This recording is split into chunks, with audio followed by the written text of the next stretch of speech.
There were three films that radically redefined what could be achieved by a film led by martial arts practitioners. The success of these films can still be felt over 20 years later. The three films that stand out the most are Crouching Tiger, Hidden Dragon, Hero, and House of Flying Daggers.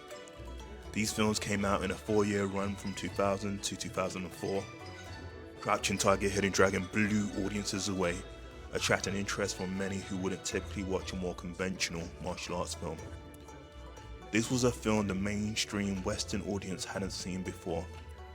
The lead actor Zhang Ziyi was 21 years old at the time. While she had appeared in Rush Hour a couple years earlier, this was the film that positioned her in the spotlight. Following the success of Crouching Tiger, Hidden Dragon came Hero.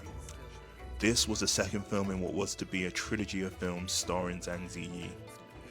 Hero pushed even further into an artistic style that emphasized gorgeous cinematic scenery with a more theatrical acting style, while still delivering on the intense wushu style of Chinese martial arts. Jet Li was the lead actor.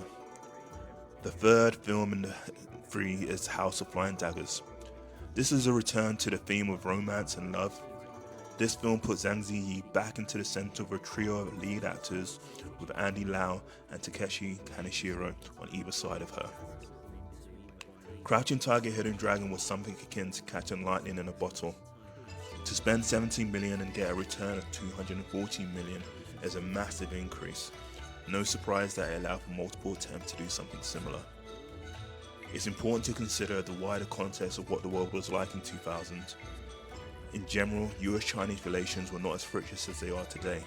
There was a lot more optimism and engagement, with the growth of China's economy being seen as an opportunity for both nations, and even President Bill Clinton pushed for a Congress to approve US-China trade agreement and China's accession into the WTO.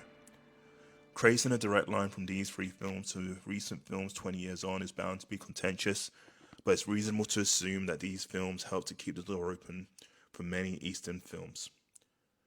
The question is, if Crouching Tiger, Hidden Dragon wasn't the success it was, how different would the Western appetite for Eastern culture be today? What do you think?